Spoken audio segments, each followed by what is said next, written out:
Hello. Okay, let me try out something. Okay.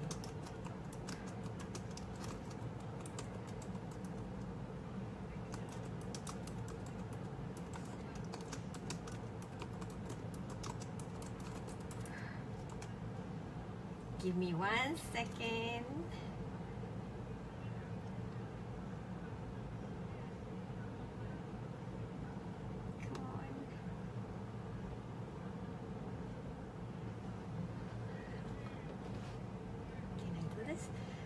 Okay.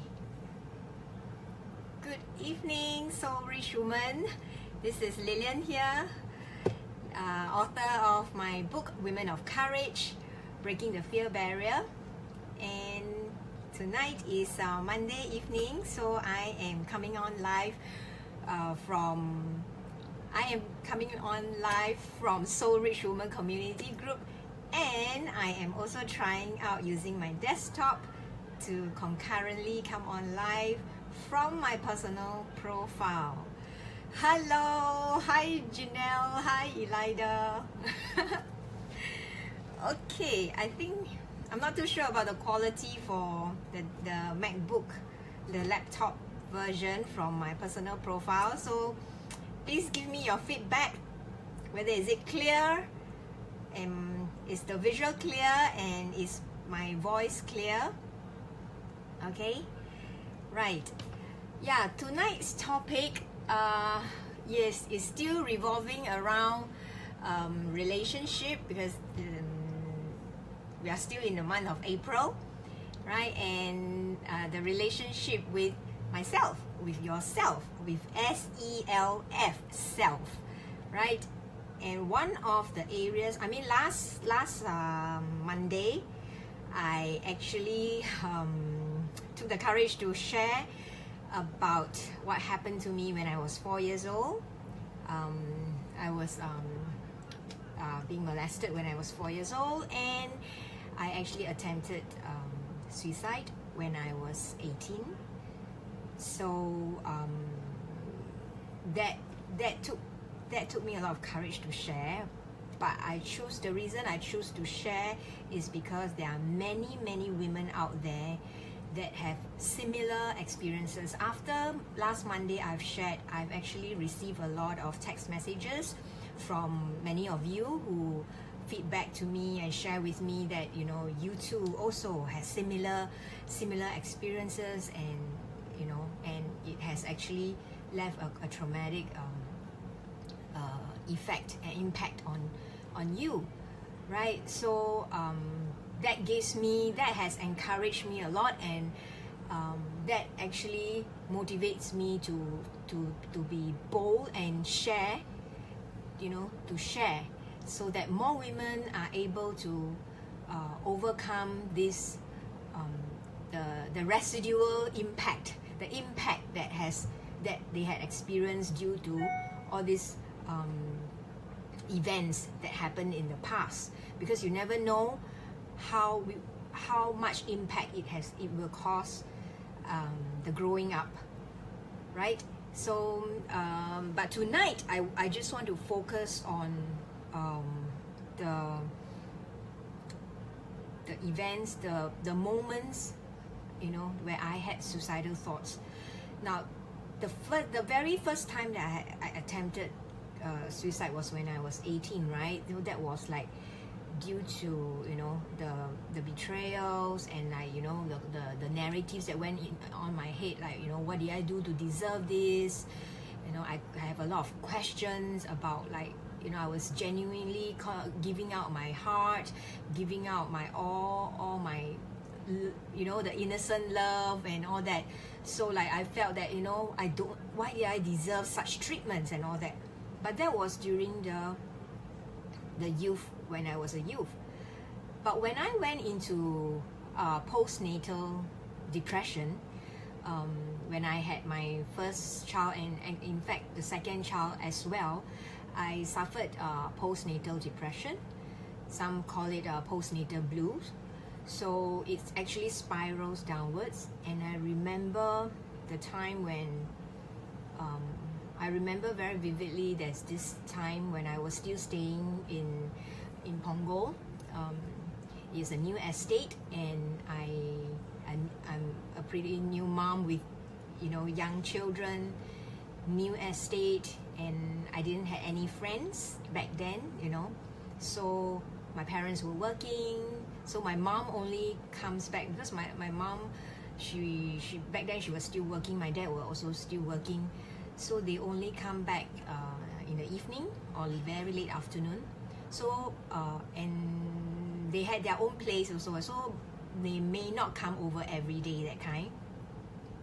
So most of the time I'm alone with the kids because Matt is flying, so he's also most of the time not around. So I'm left with two crying kids, two very young kids in a new neighborhood, being a new mom, with the mentality and the mindset of always beating myself up because I wasn't able to breastfeed both my kids. The first one, for Tristan, I only managed to breastfeed him for less than 3 months, I think maximum 3 months. And Claudia was worse, I think within a month the milk supply stopped, and I was like, it was more towards having strawberry milk if you get what I mean. I express out, blood comes out with it, so I really had to stop breastfeeding. So that has caused me to even condemn myself even more as a mom, that I'm not a good mother, that why I can't even breastfeed my baby. Yeah, so these are very real thoughts that are going through a mom who is going through a postnatal depression. The hormonal changes and all that, it's something that I couldn't control, that kind of emotion, and all these kind of thoughts, keep blaming myself, self-condemning kind of thoughts, is like ongoing. Yeah, I cannot, at that point in time, it's like I cannot find positive thoughts. My mind is always full of a lot of negative thoughts, and I can only see negative things. It's everything that's negative will be magnified. Yeah, so that was the mental state that I was in. And I remember one time when the kids were crying, I remember it was Tristan, he was crying, and I just lift him up and push him against the wall, and I was almost losing my control. Well, I pushed him against the wall and he was crying, and then suddenly he just looked at me in the eye, eyeball to eyeball, and when I look at him, he look at me, I suddenly sort of like wake up, like shit, what am I doing, I'm like almost child abusing already, So, and there was another time that I actually threw them on the bed, thankfully it's on the bed and not on the floor. Yeah, so there are these kind of moments that are very scary, that is towards the kids. And there were moments where I will, if I am standing near the window, I will, it just, I don't understand. The thing is that all these thoughts, right, it comes very naturally.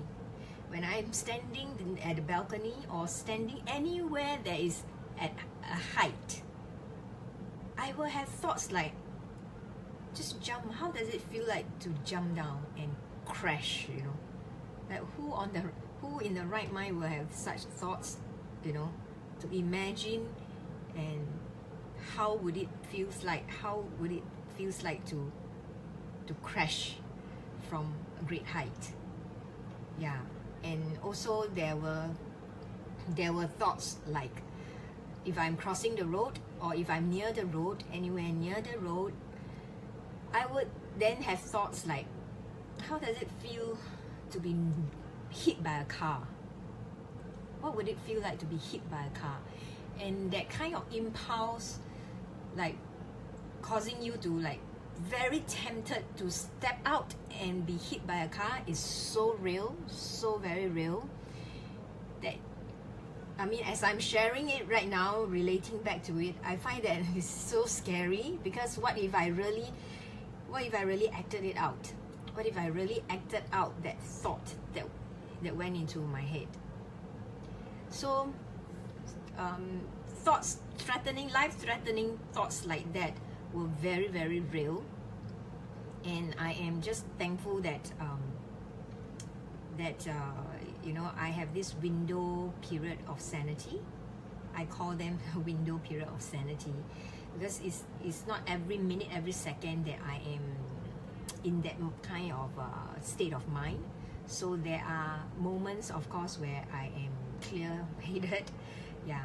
So that's why your faith, your belief system becomes very critical in times like this. Like I shared, for those of you who don't know me, I shared before that I grew up in church during my teenage years. So there were some values, biblical values, faith and principles, spiritual values that were imparted to me during my growing up years. So there are some verses that we used to memorize and all that. So at life-threatening moments like those episodes, I'm thankful that these words, these verses, scriptures, is being I'm reminded of these verses. So, and that draw me to pray. Yeah. So I was actually controlling everything by my own strength. I was like trying to handle. I became so paranoid with cleanliness and hygiene. I would because Tristan had eczema, very bad eczema from scalp to toe. His tiny body is basically infested with fierce rashes. It's not those like one patch here, one patch there. It's like fierce rashes all over, and he always looked like a panda. Red here, all it's everywhere.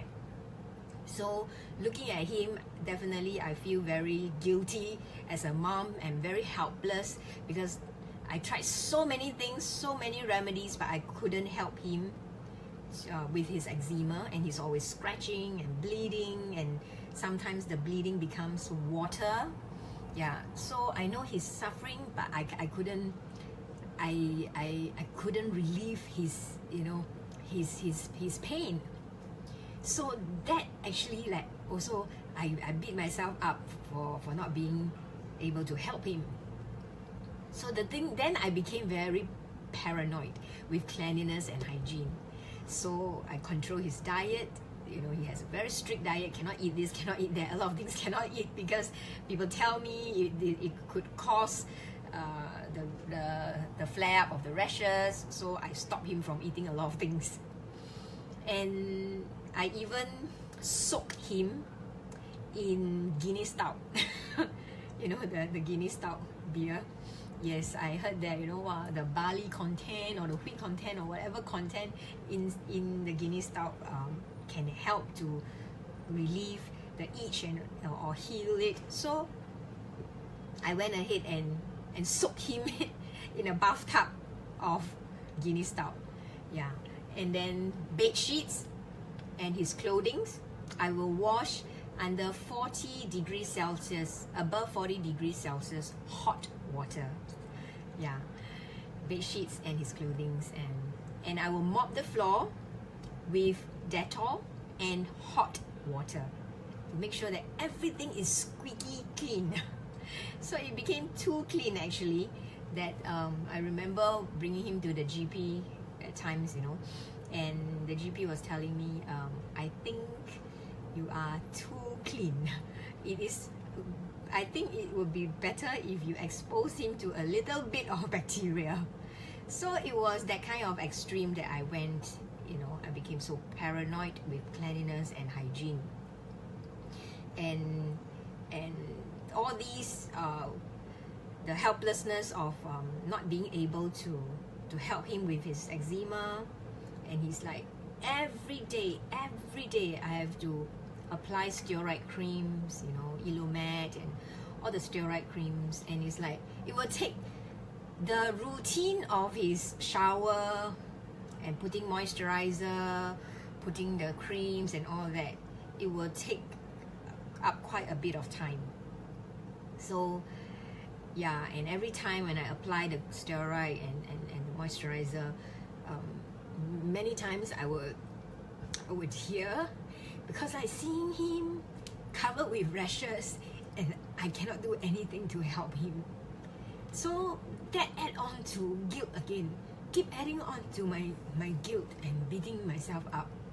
Yeah, so I remember there's this particular day, Matt was not around, and I was the kids were sleeping. The kids were sleeping in the room, and I was standing at the balcony and looking out. I remember I was just staring out into because downstairs is a garden, a park, a small garden. So I was just staring outside and remembering that there's nothing else I can do to help these kids. And the guilt, I remember that day was so overwhelming. It's like a tsunami of guilt. A guilt that I cannot control. I cannot handle. Yeah. So I was like really wanting to end my life.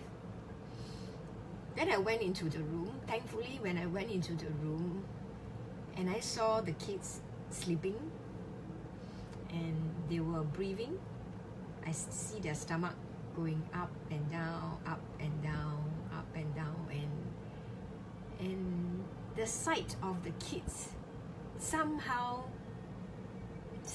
just dissolved that thought. Yeah, at that very moment. And after that, I went into their playroom because they were sleeping. So, at that point, right, I am trying to hold myself together. I'm at that state of mind where I'm trying to hold everything together, trying to project everything is okay kind of scenario. But inside me is already breaking down already. Yeah. So when I saw the kids sleeping like an angel, two beautiful angels, I went into the playroom and I just collapsed. I just collapsed on the floor and I just cry and cry and cry. In fact, I'm not just crying, I was wailing. I was wailing. And I don't know how long I lied there.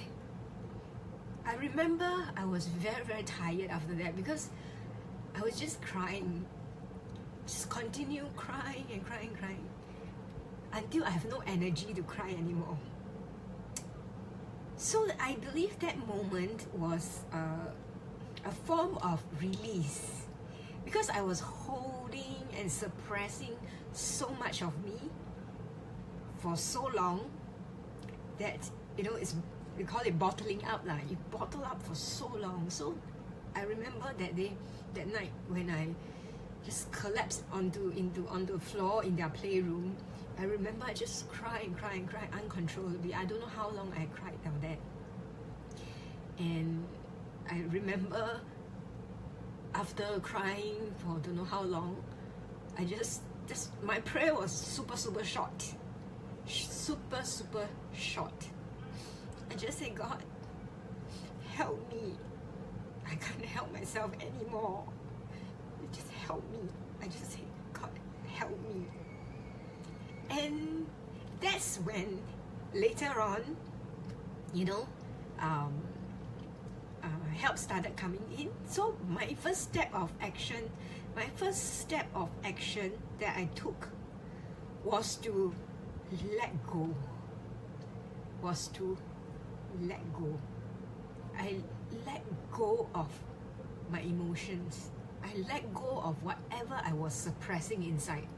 I let go of whatever pain, heartache, guilt, condemnation, paranoid, whatever you name it.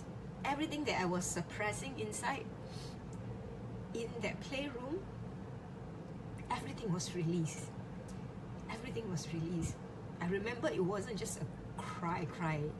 I remember I was wailing. Yeah. So I think the first step that looking back now, learning from past experience, I think what the first step was, I make the choice, I take that decision to let go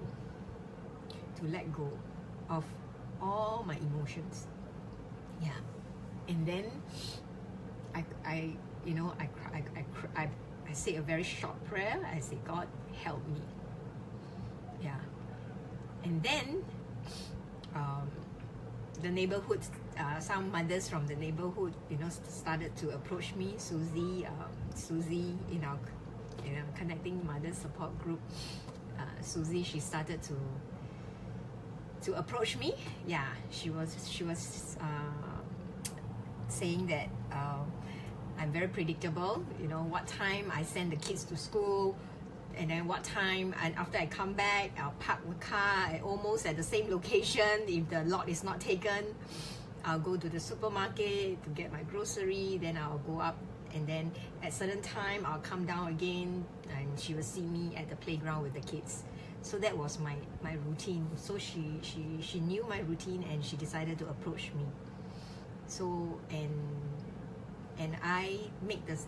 So the second action that I took was I allow myself to be reached out because I don't know how to reach out, right, to others. But here is a sister, another mom in the neighborhood that reached out to me. So it takes two to clap also, right? If she reached out to me and I still shun away, I think I would not have taken another step closer to my breakthrough. Yeah. So the first step was I let go of all my emotions, right? I cried and wailed and whatever. Then I prayed. I say, God, help me. And then came the sister in the neighborhood and approached me, and I allow myself to connect, to receive support that came.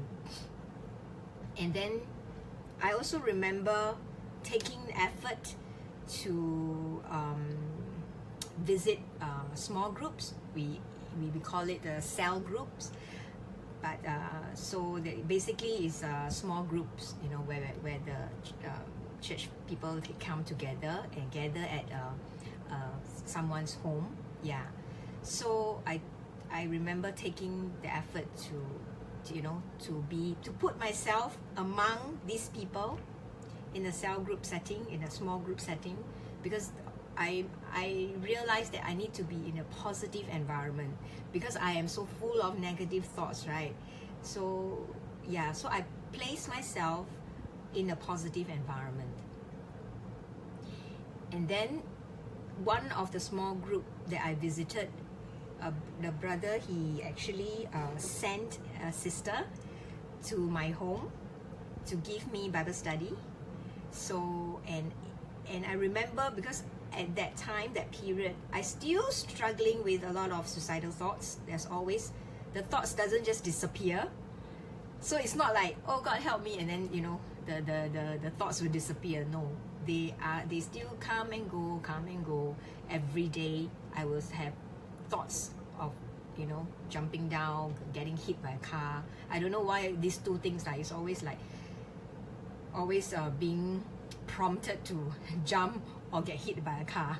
So these were the two thoughts, life-threatening thoughts that I struggled with.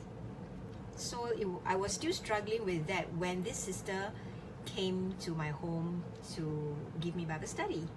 So that was also another support that I received.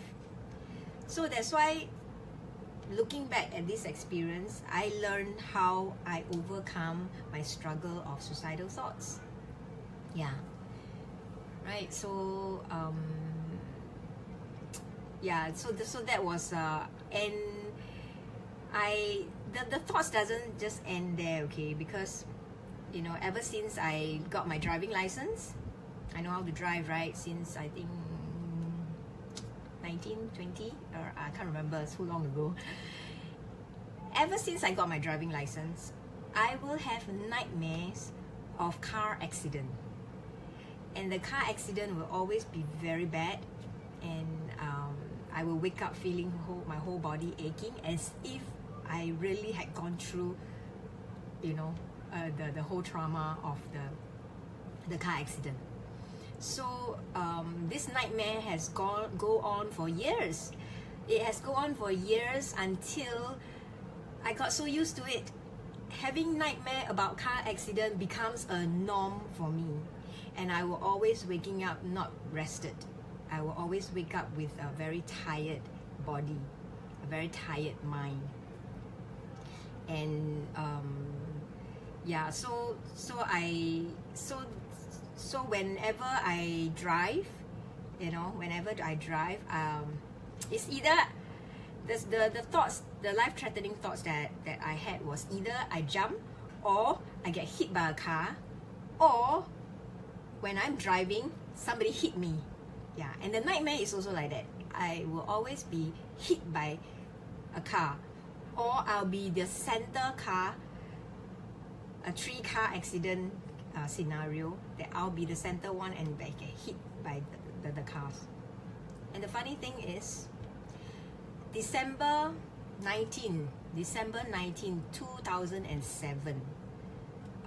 December 18, 2007. I had a nightmare of a car accident again. So naturally, I treat it as just another car accident. So used to it already, right? And 18 was the nightmare. 3-car accident, I'm the center one that's being hit. And I wake up feeling whole body ache. So that was 19, I wake up. On 19 December 2007, 12 noon, the accident happened, literally, at Punggol. And I was the middle car. So within split seconds, I know in that kind of scenario, it could be fatal, because looking back at the scenario, I don't want to go into the details, but someone could have died, yeah. But thankfully, thank God, nobody, there's no death, yeah. So I just suffered some external injury and all that, yeah. So the thing is, after this incident, right, after this incident, when I went back, I mean, this is very real to me, okay, because different people have different beliefs, but this is very real. This is my personal experience. I was traumatized. After that, I went to the hospital. After I came back from the hospital, I went back. The first thing I did was I opened my Bible, and you know, it was open to the book of Psalms, and the verse that came out was that, you know, He saved me from the gates of death. So, and I remember at that point in time, I was like, I surrender my life to God, and I said, you know, from this moment onwards, I want to live a life of purpose. You know, I don't want to drift. I don't want to drift along my life and let circumstances dictate how I should live. You know, so at that moment, I made that declaration with God. And the funny thing is, since that accident, right, you know, I have had a car accident nightmare for decades, you know, since I was like almost 18, 19. After the accident, the nightmare stops. The nightmare stops. I had not had another car accident nightmare since 2007, 19 December, 12 p.m. I have not had another nightmare about car accident. But this life-threatening thoughts still didn't stop. So at times when I'm driving, I would have sudden thought of like somebody dash out of the road and I hit the person, or a car will come out from the side road and we will collide, you know. So I still will have like thoughts like that. That's why if those of you who know me and I tell you that I find driving very stressful for me, yeah, this is one of the reasons why I find driving very stressful for me. Because while driving, I suddenly will have thoughts of accidents. Either I crash into someone or someone crash into me. Yeah, so but again, I feed myself. I mean, one way that's why I also try not to drive so much. And every time there's this kind of thoughts coming in, I will replace it with positive thoughts. Yeah, for me, because there is a verse in the Bible that if you resist the devil, he will flee from you. So that verse has helped me a lot in this area lah. Yeah, so everyone has. What I'm trying to say is, because I don't want to, because everybody has their own belief, right? So for me is because I have all these verses that helps me. So I would, if you want to put it in a generic term, then it would be positive words or positive principles that helps you. Again, like, because for me, every time I feel inadequate, I will always declare the verse, you know, I can do all things through Christ who strengthens me, you know, verses like this. So likewise for you, if we don't share the same faith, you may have your own mantra, your own principles, you know, your own positive decorations that may help you. So what I'm trying to say is, besides putting myself in a positive environment, I also feed myself with positive words. Yeah, so that's how I overcome my struggles with all these suicidal thoughts or negative thoughts or life-threatening thoughts. Yeah, so yeah, so that's what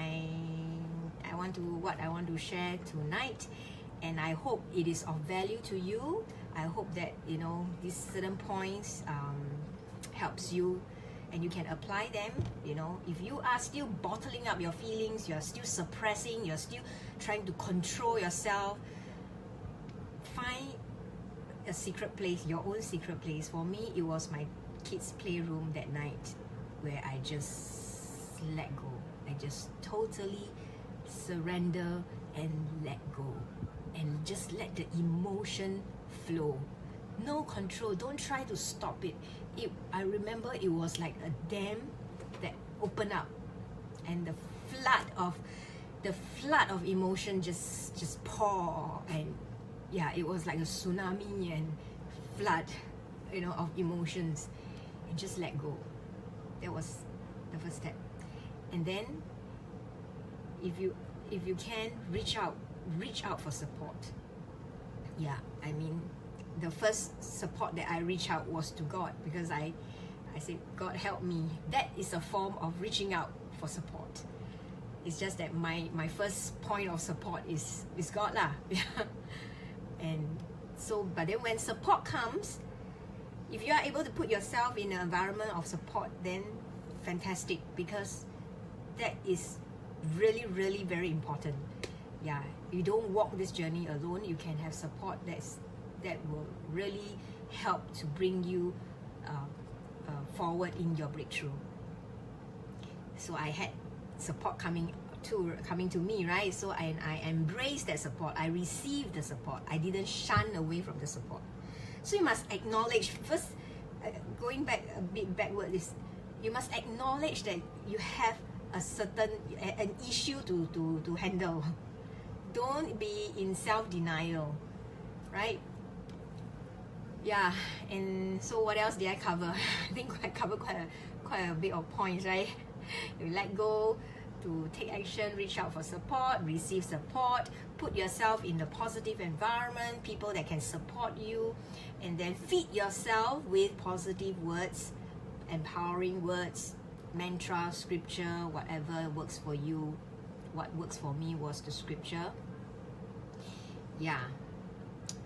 So yeah, I think that was the few points, and I hope that it will help you. And I really hope to hear from you if you are going through or have gone through similar situations, similar encounters, or you are actually struggling with it right now. Actually, reach out. Don't acknowledge it. Don't go into self-denial. Yeah, and then reach out and come into a space of a safe space. Yeah, so I want to help women to, that's why I don't want to continue living in fear of this and that, all sorts of fear. I want to awaken the courage of a woman. I want to wake up every morning with courage to take ownership of my life and not allow circumstances to dictate how I am going to live. So I want to help you. I want to support you. So yeah, today I'm very happy because last Monday, right, when I shared about my I did in the afternoon, I shared a little bit, but the internet connection, so it was being cut off. But one of you, I don't know whether you're here, but one of the sister, yeah, one of you reached out, Facebook messaged me, and then we actually meet up, yeah, in person. So this is not just purely online, hiding behind cameras, hiding behind the phone and all that. This is live. You can Facebook message me. I will reply, and we can meet up. Yeah, and when we meet up, I was very encouraged that I'm able to help this sister to gain clarity. Yeah, and we can relate to each other's experiences. And she shared with me that today's meetup was good because she had gained clarity and some focus, so she knows what is the next step to take. Yeah, so I'm very happy for her. And if you would also like to have a clarity chat with me, so you can always click on my link. I've attached a link in the post under Awakening Your Courage. So you just click on the link, and then we can arrange for a clarity chat. Okay, so these are the little things that I hope that I can contribute and empower you and help you to gain some clarity, so that at least you can take one step forward towards your breakthrough. Yeah, this is my little contribution that I think I can do based from what I've experienced and how I have overcome my own struggles and how I have overcome my own struggles. Yeah, so I receive help, and now I want to help you. Okay, so that's all for tonight. I just want to see who was online with me. Yeah, thanks Elida for supporting, Janelle. And Serene is my long-term childhood friend. And she loves to bake. I always drew over her picture on Instagram and Facebook. And we are going to meet up soon also. And thanks also, here I have YY and oops. Now I'm still not familiar of using this laptop for the Facebook Live. Just now I saw a list of names, but now I don't know how to scroll back to it. But it's okay. So y'all leave your comments. I am willing to share. I'm willing to be very vulnerable and share as much as possible. So feel free to Facebook message me and click on the link. Before I go Hanoi, I'm going Hanoi on the 14th of May. So invited together with Soul Rich Woman, the team is Soul Rich Woman. We are going to Hanoi, and we're going to empower the women over there in Hanoi. So it's my first time to Vietnam, first time to Hanoi, first time meeting the ladies in Hanoi. I'm very excited, and I'm really praying hard that I can bring along my books. So for those of you who are on the same faith, pray, whatever faith, just pray for me that the books will be ready and we can go and can bring along to Hanoi. And I was also invited to be one of the panelist speaker together on the same stage with Neil Abraham, right? I'm new to this digital marketing world, so there are a lot of big names out there who I'm still getting to know. Yeah, but I know it's a great opportunity that's given to me. I'm very thankful. It's a great privilege. I'm very, very thankful for this platform.